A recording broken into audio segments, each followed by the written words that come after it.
avec joie que je salue chacun de vous au nom de notre Seigneur Jésus-Christ. Amen. Que le Seigneur Dieu vous bénisse, mes bien-aimés. Ça fait un heure que je voulais voir. Vous pouvez s'asseoir. Merci. Merci. Je salue chacun de vous au nom de notre Seigneur Jésus-Christ. Amen. C'est une joie de te revoir encore, frère Frédéric, et aussi Amen. la famille. Amen. Que Dieu soit loué. Ça sera ma dernière jour ici en Belgique aujourd'hui. Et pas en Belgique, à Bruxelles. Je commence à descendre petit à petit jusqu'à ce que je vais atteindre Calais. Donc, pour les 2 jours, je serai non, c'est quoi? Ouattara. C'est le Ouattara. Après cela, je vais descendre chez moi à l'Angleterre. Dieu m'a fait grâce. Je suis là, ça fait presque 2 semaines. Ça fait presque 2 semaines que Dieu m'a gardé dans tout ce que je suis venu faire. Et c'est bien passé par la gloire de notre Seigneur et Sauveur Jésus-Christ. Amen. Que Seigneur Dieu vous bénisse. Amen. Pour le temps que vous m'avez accordé d'être au milieu de vous, votre accueil, votre hospitalité, parce que la parole de Dieu, c'est celle qui va vous rendre ce que vous m'avez donné. Amen. Et si vous le permettez, que je puisse transmettre vos salutations lorsque je serai chez moi, je n'y manquerai pas. Amen. J'ai toujours oublié, mais je ferai un effort de me souvenir de ça, si vous le permettez. Amen. Que le Seigneur Dieu vous bénisse, mes bien. Amen. Ça fait la joie d'être ensemble. Mais je salue même les jeunes, les enfants au milieu de nous. Que chacun de vous, que le Seigneur Dieu le bénisse. Amen. Hein?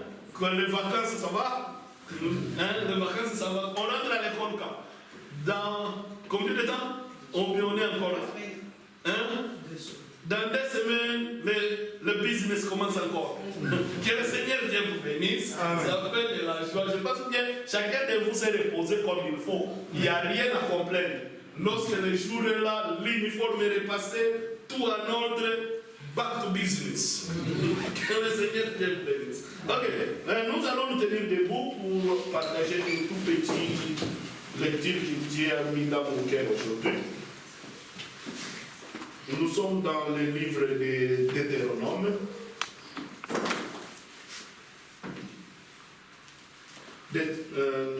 Deutéronome 12. On va lire verset 9 jusqu'à 14. Deutéronome 12, à partir du verset 9 jusqu'à 14, si tout le monde est là. La parole de Dieu dit ceci. Verset 9. Parce que vous n'êtes point encore arrivés dans le lieu de repos et dans l'héritage que l'Éternel votre Dieu vous donne, mais vous passerez le Jourdain et vous habiterez dans les pays dont l'Éternel votre Dieu vous accordera la possession. Il vous donnera du repos après vous avoir délivré de tous vos ennemis qui vous entourent et vous établir en sécurité. Alors il y aura un lieu que l'Éternel votre Dieu choisira pour y faire résider son nom. C'est là que vous vous présenterez tout ce que je vous ai ordonné, vos holocaustes, vos sacrifices, vos dîmes, vos prémices et les offrandes choisies que vous ferez à l'Éternel pour accomplir vos vœux. C'est là que vous vous réjouirez devant l'Éternel votre Dieu, vous, vos fils et vos filles, vos serviteurs et vos servantes. Et le Lévi qui sera dans vos portes, car il n'a ni part ni héritage avec vous. Garde-toi d'offrir tes holocaustes dans tous les lieux que tu verras. Mais tu offriras tes holocaustes au lieu que l'Éternel choisira dans l'un de tes tribus, et c'est là que tu feras tout ce que je t'ai donné. Alléluia. Amen. Prions. Éternel Dieu d'Abraham, Dieu d'Isaac et de Jacob, nous te sommes infiniment reconnaissants. Merci, ô Dieu, car c'est toi qui connais la sincérité de nos cœurs. S'il y a eu quelque chose que nous avons fait, nous avons dit, même en pensant, ô Dieu, veuillez nous pardonner. Pardonne chacun de nous, car nous ne sommes que des êtres humains. Et il n'y a rien de parfait qui peut sortir dans nous. C'est pour cela que nous cherchons toujours à être à ta présence. Bénis mon frère, bénis ma sœur. Oh Dieu, le moment que nous allons passer ici, nous voulons nous réjouir à ta présence. Amen. Souvenez-vous de ceux qui sont malades, on les remet entre tes saintes. S'il y a un guérisseur, ce n'est que toi. Amen. Ceux qui ont des problèmes, qui cherchent des solutions, ô éternel Dieu, c'est toi qui accordes à tes enfants. Tu veux que nous puissions être errés. C'est pour cela que tu nous as appelés. Pour que nous puissions être errés. Accorde-nous ce que nous avons besoin, physique et spirituel, pour que nous puissions nous réjouir à ta présence. Bénis-nous. Souvenez-vous même de nos enfants, car nous voulons que, ô éternel Dieu, qu'ils puissent aussi progresser et avoir une bonne vie. Ô éternel Dieu, cela nous réjouira de tous. Ceux qui ne sont pas aujourd'hui parmi nous, nous les remettons entre tes saintes mains. Ceux qui sont en cours de route, nous les consacrons devant toi. Toi-même, tu puisses faire toutes choses pour l'honneur et la gloire de ton Saint-Nom. Nous avons prié au nom de notre Seigneur et Sauveur Jésus-Christ. Amen. Amen. Que le Seigneur te vous bénisse. Maintenant, nous nous préparons. C'est ce que nous sommes en train de faire. C'est ce qui nous reste à faire, car tout est déjà accompli. Il ne reste que son retour. Alors, avant son retour, avant qu'il soit là, comme il nous accorde le temps chaque jour, ce que nous ferons le mieux, c'est nous préparer. Amen. Donc, on ne se fatiguera jamais à se préparer. Et on ne sera jamais prêt. Frère, je voyage beaucoup. Lorsque je suis arrivé en France, c'est alors que je me suis souvenu, oh mon Dieu, j'ai oublié ceci, j'ai oublié cela, j'ai oublié ça, je devais prendre ça. Donc, il faut toujours se préparer. Parce qu'il y a beaucoup à faire avant qu'il soit là. Nous ne sommes pas encore atteint le but, mais comme Paul le dit, nous sommes en train d'avancer. Nous ne sommes pas ce que nous étions hier. Hier, nous étions une autre personne. Mais nous ne sommes pas encore ce que nous serons demain. Demain, nous voulons atteindre la perfection. Mais aujourd'hui, nous sommes en train de faire un pas. On a fait un pas de ce qu'on était hier. On avance jour après jour. Et c'est ainsi. Mais nous ne voulons pas nous préparer selon nos coutumes, frère. Non. On ne se prépare pas selon notre entendement. Oh, selon nous, on se prépare selon notre église. L'église de quoi? Ici, c'est Boxtal. Oh, nous, on se prépare selon nous de Boxtal. Non, ce n'est pas ça. Avec Dieu, ce n'est pas ça. La parole a été donnée une seule fois à Frère Branham, et c'est avec cette parole qu'on se prépare. On ne se prépare pas selon notre église. Non. Oh, selon notre pasteur. Non. Ce n'est pas ça ce que Dieu a dit. Ici, ce que nous venons de lire, c'est lorsque les enfants d'Israël ont sorti de l'Égypte. Lorsqu'ils ont sorti de l'Égypte, Dieu commençait à mettre des ordres dans sa maison. Comme je l'ai toujours dit, Dieu c'est un père d'ordre. Et Dieu ne sera jamais un grand-père. Mettez cela dans vos têtes. Dieu c'est un père. Et un père, qu'est-ce qu'il fait? La plus grande chose qu'il trouve chez le père, il corrige. Le père te corrige. Donc il tire tes oreilles comme il faut. Pourquoi? Parce que tu dois écouter et tu dois faire ce que le père a dit.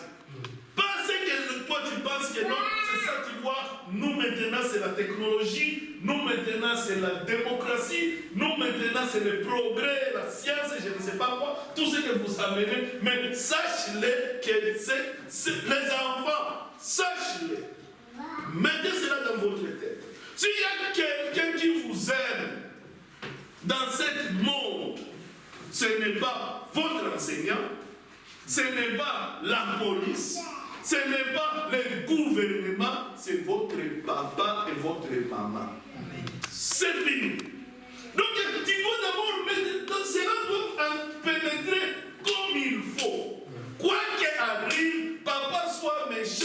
papa soit, je ne sais pas quoi, maman, je ne sais pas ce qu'elle a fait hier, sache d'abord que c'est eux qui t'aiment. Et tout ce qu'il fait, c'est pour votre bien. Amen. Tout ce, même s'il a tiré les oreilles. Pour nous, comme on grandissait auparavant, il n'y avait pas de punition comme le long Goliath. Aïe, aïe, aïe, aïe. Celle-là, c'était dit. Donc, non, aujourd'hui, tu ne manges pas. Tu sais ce que tu as fait. Aujourd'hui, toi, tu ne manges pas. Et d'abord, va te laver. Pour commencer. Va te laver, va dans ta chambre. Tout le monde, et lorsque tout le monde mange, tu es en train d'écouter comment tout le monde est en train de manger. Aïe, aïe, aïe. Donc, mon terme, c'est ça. Mais même si la maman fait cela, parce que ça, le manger, ça, je vais la décision de maman. Parce que c'est elle qui est au contrôle. Même si c'est la maman qui a fait cela, il dit qu'aujourd'hui tu ne manges pas, cela n'est pas pour vous tuer. Non, c'est pour vous corriger. Pour vous remettre aux voies droites. Parce que nous devons. Dans la Bible, tu vas voir des gens que Dieu a. Donc, Dieu a apprécié. On va quand même dire que non, c'était un homme juste. Pour que tu sois juste, on va te corriger. Nous ne sommes pas nés justes, non. Mais on devient juste selon ce que Dieu te conduit. Et la façon dont Dieu te conduit, il veut que tu puisses prendre ces instructions et mettre cela en œuvre. Mettre cela en action. Ici, il parlait à Moïse. Il dit à Moïse, parce que vous n'êtes point encore arrivé dans les lieux de repos et dans l'héritage que l'Éternel, votre Dieu, vous donnera. C'est là où nous sommes. Nous ne sommes pas encore entrés dans les lieux de repos. Non, on doit travailler, mon frère et ma soeur. Amen. Nous devons venir ici, tu dois faire un effort. Parce qu'il y a beaucoup d'opportunités qui est exposées devant toi pour que tu ne sois pas ici.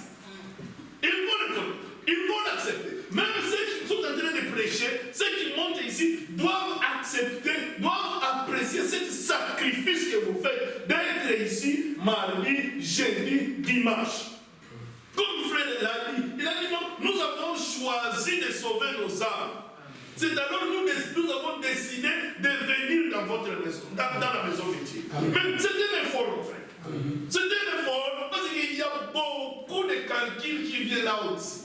Il y a le pétrole, il y a ceci, il y a même ceux qui ont eu l'opportunité d'aller travailler aujourd'hui, on va payer double. Et ils mettent tout ça à côté. Et il dit quoi? Non.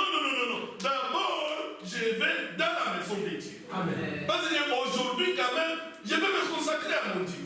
J'ai eu toute une semaine, j'ai travaillé, je faisais ceci, j'ai monté, j'ai descendu. Mais quand même, permettez que j'aille à... Dieu nous a créés pour l'adorer. Amen. Nous ne sommes pas ici pour faire des affaires, nous ne sommes pas ici pour construire. Non, ça c'est secondaire. Ça c'est secondaire. Tu vas acheter l'avion, ce n'est pas mauvais, mais c'est secondaire. Ça ne doit pas être... Donc, l'idolâtrie. L'idolâtrie, comment est-ce que ça commence? L'idolâtrie commence lorsque tu fais quelque chose devient donc priorité de priorité. Oh, football par exemple. Comme chez nous en Angleterre. Frère, football c'est un dieu. C'est un dieu, on adore. Non, j'adore Messi. Non. Des termes ne doivent pas sortir dans votre bouche.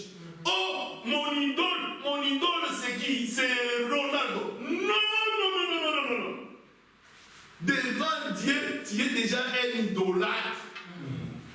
Pourquoi? Tu le mets en pleine position. Tu le mets, ce qui veut dire que non, ce type-là, la façon dont il s'habille, ce qu'il mange, ce qu'il fait, c'est ça, c'est ce qui t'intéresse. Tu dépenses même l'argent à aller acheter des journaux pour lire comment est-ce qu'il est en train de progresser dans sa vie. Non, c'est là pas nous. Nous, on adore que Dieu, Amen, le créateur de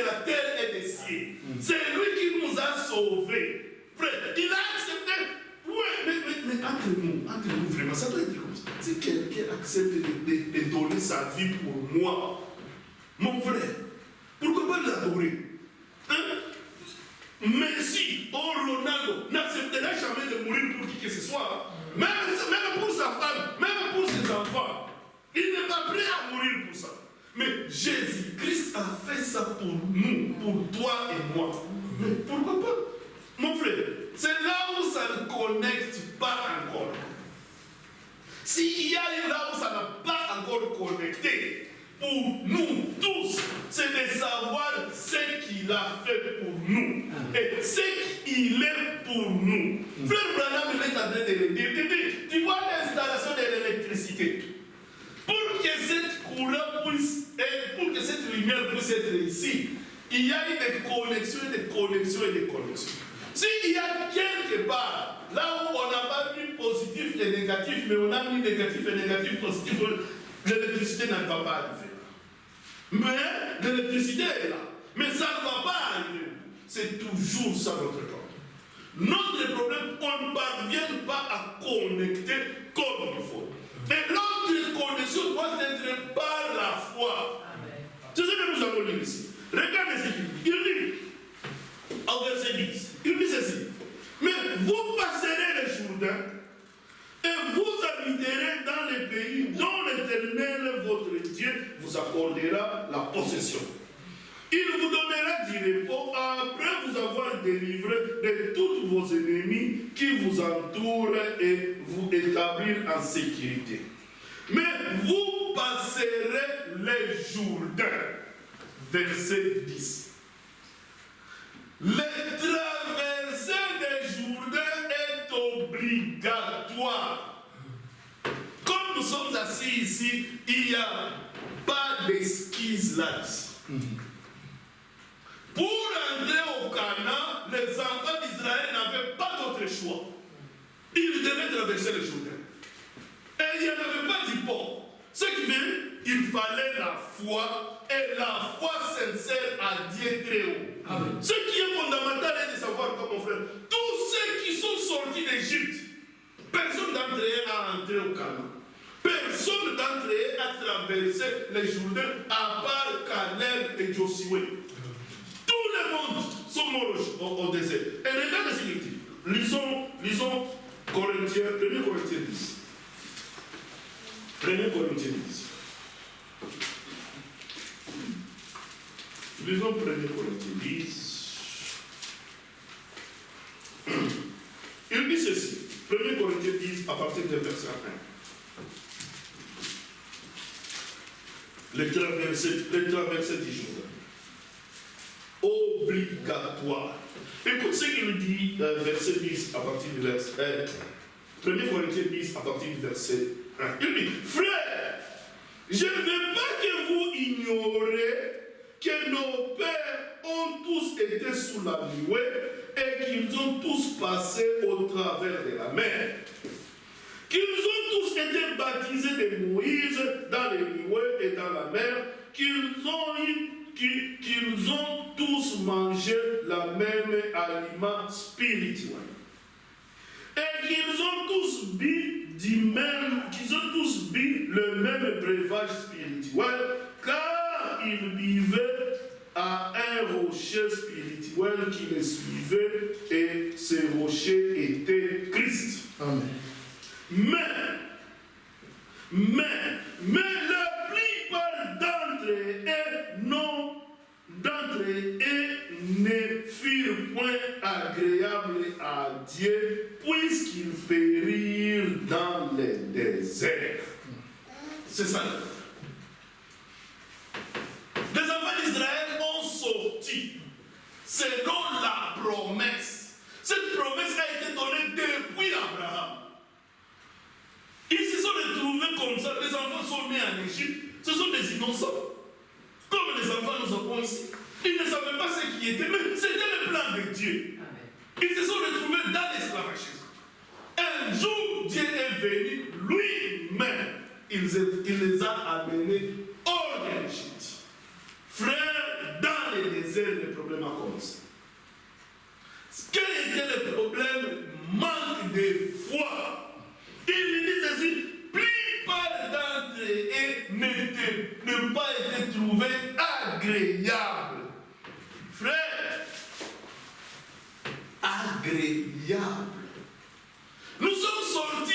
beaucoup juste ici. Tout le monde vous parle des messages. Tout le monde vous parle de l'enlèvement. Est-ce que nous sommes agréables devant lui? Parce que même Moïse ne peut pas trouver agréable. On va te dire que tu seras choqué. Mais parce qu'il n'a pas entré, frère. Moïse n'a pas vu Canaan. Et vous connaissez pourquoi Moïse n'a pas vu Canaan. Moïse a vu Canaan, mais il n'a pas entré à Canaan.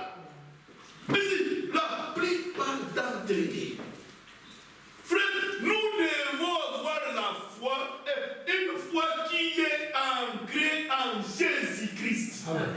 Que nos actions, pas seulement nos paroles, même nos actions puissent prouver que nous croyons en Dieu. Amen. Quelles sont nos priorités? Regardez nos priorités. Qu'est-ce que nous mettons avant? Est-ce qu'on met d'abord la parole de Dieu avant? Est-ce qu'on met d'abord les enfants de Dieu avant? Est-ce qu'on met d'abord l'œuvre de Dieu avant? Ou bien je mets d'abord mes intérêts? Mes intérêts. Dans toutes choses. Frère, quelle est ma part dans ça? Frère, j'aurai combien? C'est ça maintenant la langage, frère. Frère, aussi nous dans la parole de Dieu dit, nous devons d'abord considérer l'intérêt des autres. Pas mon intérêt, mon frère. Pourquoi pas toujours moi? Pourquoi pas mon frère? Pourquoi pas ma sœur? La parole de Dieu le dit. Il dit ceci, ce verset, les yeux. Verset 5 de Corinthiens 10. Il dit ceci. Mais la plupart d'entre eux ne furent point agréables à Dieu, puisqu'ils périrent dans les déserts. Agréables à Dieu. Tu dois te demander cela chaque jour. Chaque jour, lorsque nous nous réveillons, nous devons nous poser cette question. Amen. Suis-je toujours agréable à Dieu?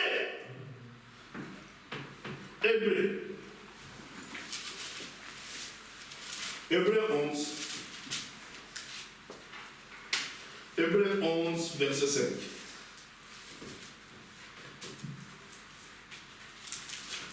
Hébreux 11, verset 5. Il dit ceci. C'est par la foi qu'Enoch fut enlevé pour qu'il ne voie point la mort. Il ne périt plus parce que Dieu l'avait enlevé, car avant son enlèvement, il avait reçu le témoignage qu'il était agréable à Dieu. Frère, quel est notre témoignage? Non, demandez-nous. Posez-nous ces questions. Quel est notre témoignage? Ici, la Bible est en train de dire que non, Enoch a été enlevé pour qu'il ne puisse pas voir la mort. C'est notre position. Amen. C'est notre position. C'est ce que nous travaillons jour et nuit. Pourquoi? Qui d'entre vous est en train de travailler encore pour mourir? Oui, si la mort vient aujourd'hui, c'est un accident. Je ne veux pas réviser. C'est Dieu qui permet. Mais nous savons que parmi nous, il y a ceux qui iront au ciel sans traverser par la mort. Amen. Parmi nous, comme nous sommes ici, assis ici, je ne sais pas si vous croyez, c'est moi je crois. Amen. Parce que moi je crois à la parole. C'est la parole qui le dit. On ne sait pas qui ne sera pas là demain avant l'enlèvement. Si l'enlèvement sera le mercredi, peut-être toi et moi on sera là, peut-être moi je ne serai pas là, mais ça sera toi. Même situation d'Enoch. Mais quelle était la position d'Enoch? Témoignage en dehors. Ce n'est pas Enoch qui parlait partout où il passait que non, moi je suis prêt pour... Non. Il dit ceci. Il dit, parce que Dieu l'avait enlevé, Dieu l'avait enlevé, il avait reçu le témoignage qu'il était agréable à Dieu. Écoute maintenant ceci. Or, sans la foi, il est impossible de lui être agréable. On dit impossible. Sans la foi. Terminons cela. Il dit, oh, sans la foi, il est impossible de lui être agréable, car il faut que celui qui s'approche de Dieu croit que Dieu existe et qu'il est le rémunérateur de ceux qui les cherchent. C'est ça. C'est ça la connexion qui est en train de manquer. C'est ça là où on ne parvient pas à connecter notre socket comme il faut pour que l'électricité puisse passer. Tu pousses les sockets comme ça, peut-être les sockets là les couvertures, mais les deux circuits n'arrivent pas à se connecter comme il faut. Pourquoi? Parce que ce n'est pas facile. Le monde entier a refusé d'accepter que Dieu existe. Frère, c'est comme ça. Si le monde est en train de construire tout ce qu'il est en train de construire, il est en train de faire tout ce qu'il est en train de faire, c'est parce qu'il n'accepte pas. Et cela est dans nous. C'est comme ça que nous sommes neufs. De l'eau que nous buvons, la nourriture que nous mangeons, la télévision que nous regardons, la nature qui nous entoure, donc ne permet pas d'accepter que Dieu existe. Ne permet pas. Parce qu'il y a un tout petit problème ici. Directement, vous appelez l'ambulance. Un tout petit problème. Donc, vous savez déjà comment résoudre tous vos problèmes. Frère, qu'est-ce que vous laissez à Dieu à faire dans votre vie? Vous êtes capable de prendre la solution à tous vos problèmes. Qu'est-ce que Dieu va encore faire? Entre nous, qu'est-ce qu'il va encore faire? L'argent en banque, tu en as. Donc, la fin, ça, c'est plus ton problème. C'est un problème réglé. Parce que lorsque tu te réveilles le matin, tu ouvres seulement le frigo comme ça. Ah, alléluia. Il fait. Donc, j'ai toujours dit, j'ai toujours dit ce combat avec mes filles. Mon bureau se trouve juste à la cuisine. Le frigo, donc, tu vas voir quelqu'un qui descend jusqu'au frigo, il ouvre, il regarde, boum, il ferme, il s'en va. Camille, what's the problem? Hein? Quel est ton problème? Hein? Non, il n'y a rien à manger dans cette maison. Ah? Il n'y a rien à manger. Mais ce frigo est rempli. Oh non, il n'y a rien à manger dans cette maison. Donc, tu vois là où nous sommes. Non, quelqu'un qui te dit qu'il n'y a rien à manger dans cette maison, elle a sa carte de banque. Donc, elle a sa carte de banque, elle sait que non, just eat. Directement, elle fait les commandes, on amène jusqu'à la porte. Bon, tu ne sais même pas ce qu'on t'a préparé, ce sont des chats, si ce sont des feuilles de manioc ou bien des feuilles de banane, on t'amène seulement, toi mange. Et ça s'écrit là, c'est en anglais. Tu vois même sac là, une porte. Ça s'écrit just eat. Donc, mange seulement, ne pose pas de questions. Parce que tu n'as pas préparé. Toi, tu as voulu manger. Mange seulement. Comment, frère? Mange seulement. Mais je dois quand même savoir ce que tu manges. Entre nous. On va t'expliquer. Si tu me demandes l'explication, frère Okima. Donc, ne demande même pas. C'est là où nous sommes. Alors, tu vois combien de fois il devient dire de croire, de lui être agréable. Nos ancêtres n'ont pas marché comme ça. Nos ancêtres ont passé tout leur temps à placer leur confiance 100% à Dieu. Amen. Parce qu'ils savaient que non, sans lui on ne peut rien faire. Aujourd'hui, même les récoltes, on peut récolter sans même le soleil, sans même la pluie. Donc, si Dieu ne veut pas avec ton pluie et ton soleil, ça c'est ton problème. Nous, on va arracher ici et on va récolter. Et on va manger. Oh, les poules, on appelle ça, en anglais, on appelle ça food. Ça a commencé depuis après la Deuxième Guerre mondiale. Ça a un mot là, food security. Donc, sécurité alimentaire. Frère, Ça a commencé depuis après la Deuxième Guerre mondiale. Qu'est-ce qu'ils ont dit? Ils ont dit non. Tu vois la poule. Si on attend, la poule va faire combien de temps? Des lèvres à la poule, que la poule puisse grandir, qu'on puisse manger. Ça va prendre combien de temps? Ça peut vous prendre 3 mois. Il y a plus de 3 mois. Donc, pour ces 3 mois, tu ne vas pas manger de la viande. Tu ne seras. Non. L'homme blanc dit non. Comment ça fabriquer? On va fabriquer. Demandez-vous, c'est poulet que vous mangez chaque jour. Chez nous, on a fait donc on jette poulet chaque jour. Mais ce sont des fausses poulets. Et vous-même, vous l'avez dit. Donc, poulet, si tu laisses ça si tu mets ça dans l'eau plus de 2 jours, lorsque tu tires comme ça, fini, ça devient de l'eau. Parce que ce n'est pas des poulets. Et c'est ce que l'homme a fait pour qu'il ne puisse plus se confier à Dieu. Pour qu'il ne puisse plus attendre Dieu. Parce qu'il sait que non, le programme de Dieu. Mais non, Dieu a fait tout un programme. Pourquoi tu dois manger seulement le poulet? C'est pour cela aujourd'hui, regarde ce que nous sommes. Nous sommes en train de mourir et nous ne mourons pas. Ce qui nous tue de plus, c'est ce que nous mangeons. Ce que nous. Faites attention, les jeunes. Faites grandement attention. Ma soeur, surveille ce que tes enfants sont en train de manger lorsqu'ils sont encore chez toi. Amen. Surveille cela. Parce que ça les dit. Ça les dit. Tu vas voir quelqu'un de costaud comme ça. C'est quoi? Il est comme ce poulet-là. Hein? Ça, de poulet a pris 2 jours, il est déjà à la table. Lui aussi, il te demande qu'est-ce que tu manges. Mais l'autre, regarde l'autre. Hein? Quoi ça? C'est le diable qui est en train de détruire. Il est en train de détruire sérieusement. Et ceux qui ne sont pas pris tard, oh, vous allez regretter. Ça serait déjà trop tard. Bon, il dit ceci.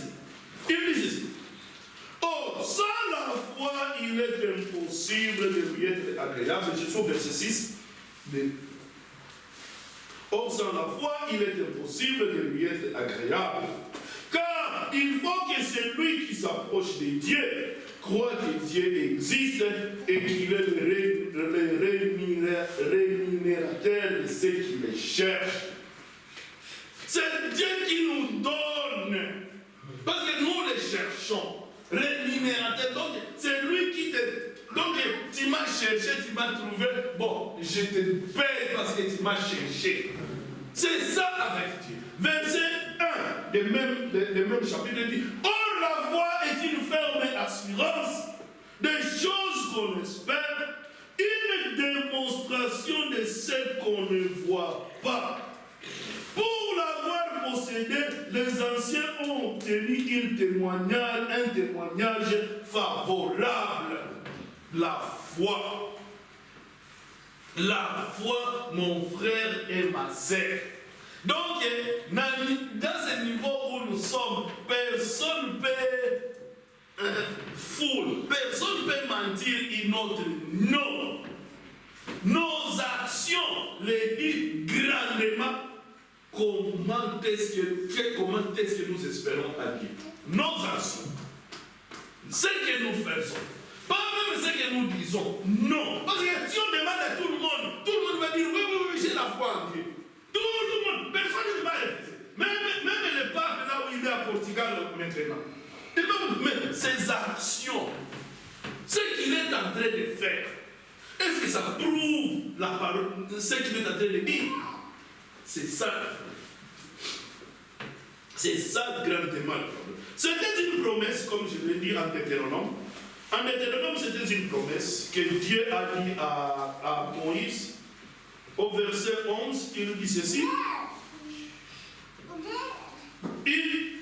Verset 11 du Deutéronome 12, il dit: alors il y aura un lieu que l'Éternel, votre Dieu, choisira pour y faire résider son nom. C'est là que vous vous présenterez tout ce que je vous ai ordonné. C'est ça le problème. Donc, il a dit lui-même, Jésus a dit, il dit spécifiquement, je bâtirai mon église. Ici, lorsque Dieu parlait à Moïse, il dit à Moïse, non, là où moi-même je mettrai mon nom, c'est là où vous viendrez avec vos offrandes, comme nous sommes venus aujourd'hui. Ce n'est pas ici, là où il a dit, non.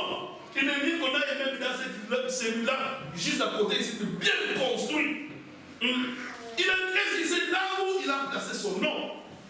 Il a dit, c'est là où je placerai mon nom. Et vous, avec vos enfants, avec vos maris, avec vos femmes, venez là-bas pour célébrer mon nom. Le roi Salomon a tenté. Parce que tous ont lu cette écriture et tous commençaient à se demander la même question qu'on se demande aujourd'hui.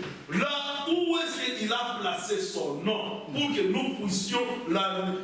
Il y a des gens qui le disent même jusqu'aujourd'hui. Il dit, si je savais là où Dieu réside, j'irais toquer à sa porte. Il y a des gens qui le disent aujourd'hui. Si je savais là où il reste, j'irais. Mais parce que j'ai des problèmes. Je veux la solution à mes problèmes. Je suis en train de prier, je suis en train de demander, mais pourquoi pas aller directement là où il se trouve, la personne à qui je m'adresse, et lui présenter mes problèmes. C'est ce que nous sommes en train de faire aujourd'hui.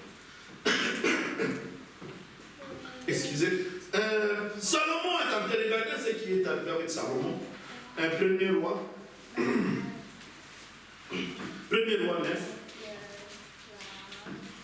Premier roi 9, on commence par verset 1. On va lire seulement verset 1 à 3. Excusez.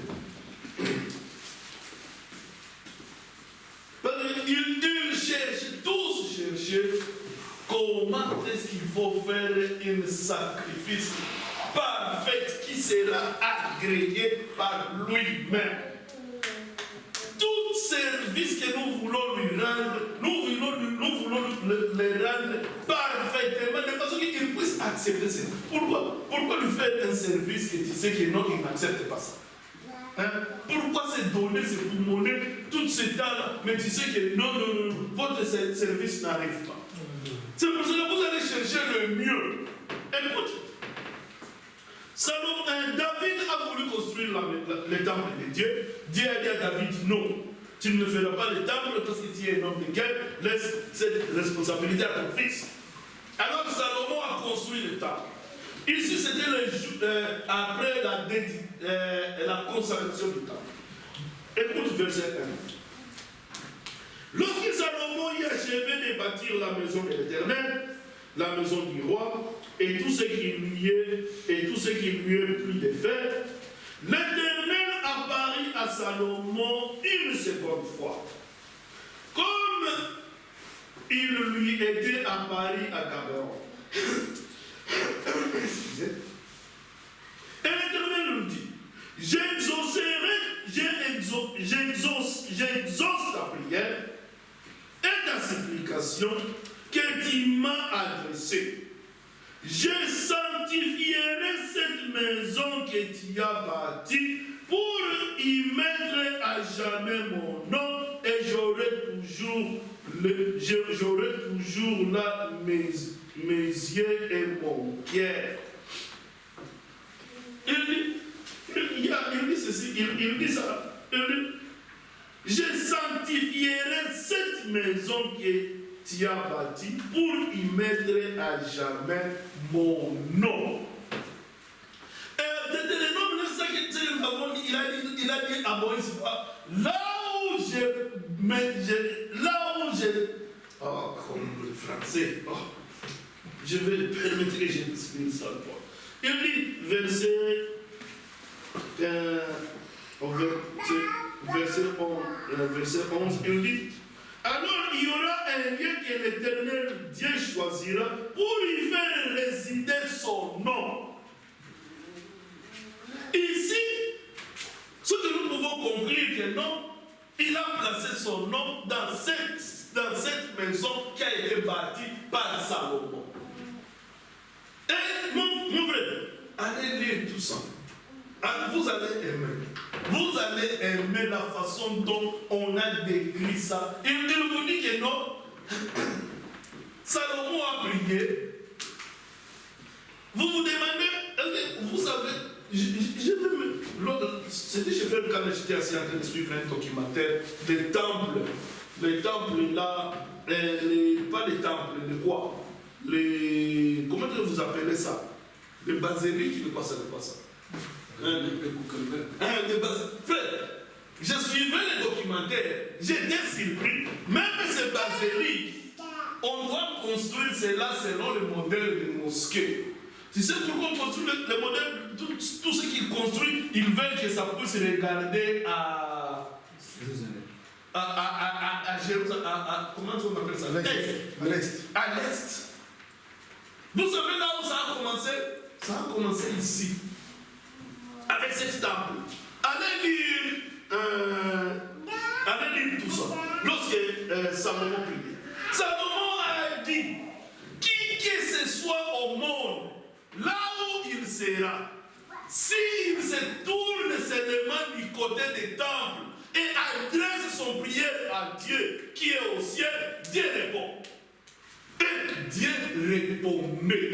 Parce qu'il a confirmé ça ici.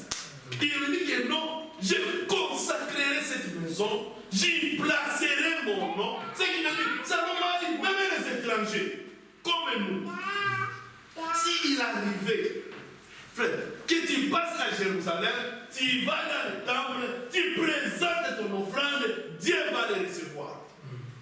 Et alors, c'était le style aujourd'hui, partout où on construisait des temples, il faut construire cela de la façon que non, lorsque les gens sont en train de prier, que leur regard soit fixé du côté des temples. Et où est ce temple aujourd'hui? Là où Dieu a placé son nom. Quel était le problème? Si vous suivez, si on continue à lire, verset 4.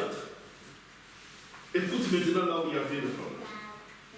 Et toi, il dit à Salomon, et toi, si tu marches à ma présence comme a marché David, ton père, avec sincérité du cœur et avec droiture, faisant tout ce que j'ai commandé, et tu observes mes lois et mes ordonnances, j'établirai pour toujours le trône de ton royaume à Israël, comme j'ai déclaré à David ton père en disant. Mais on saute au verset 6.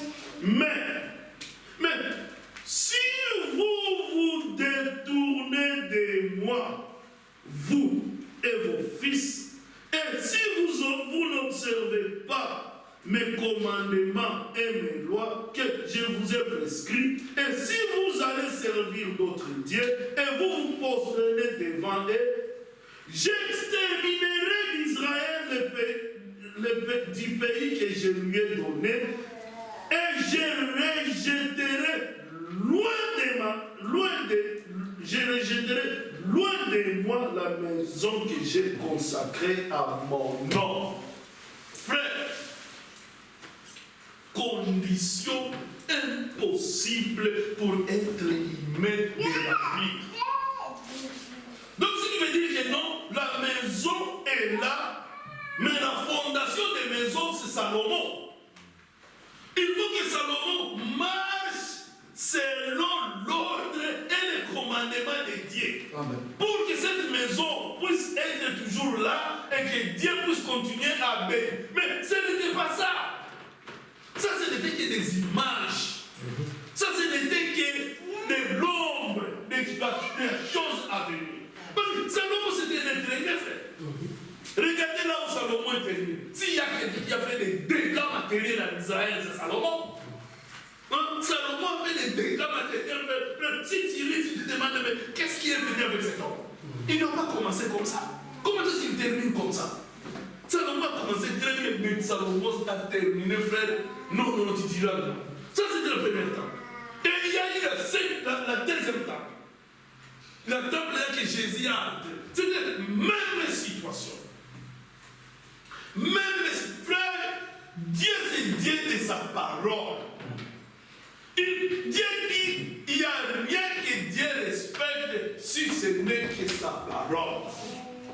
j'honore ce qui m'honore. Nous devons l'honorer. Honorer Dieu, c'est prendre sa parole et mettre cela en pratique. Si nous ne sommes pas capables de mettre la parole de Dieu en pratique, nous n'honorons pas Dieu. Non, tu peux dire tout ce que tu veux dire. Tu dois exécuter la parole. Nous devons être des paroles écrites et vivantes qui est en train de marcher. Notre façon de se conduire vis-à-vis des autres. Frère, c'est ça. Parce que nous ne sommes pas les seuls dans ce monde. Non. Tu dois côtoyer les gens partout là où tu passes. Comment est-ce que tu règles tes affaires? Comment est-ce que tu règles tes confrères? Il y a des frères qui n'acceptent même pas qu'on puisse les contredire. Non, ça c'est grave, frère. Te contredire, frère, à qui? Frère se fâche. Non. Il y a encore quelque chose que tu dois faire. Vous êtes encore très loin. Regardez là où vous vous tenez et demandez-vous comment est-ce que vous êtes en train d'avancer. Comment est-ce que vous êtes en train d'avancer? Écoute ce qu'il nous dit ceci. Il nous dit ceci en... Regarde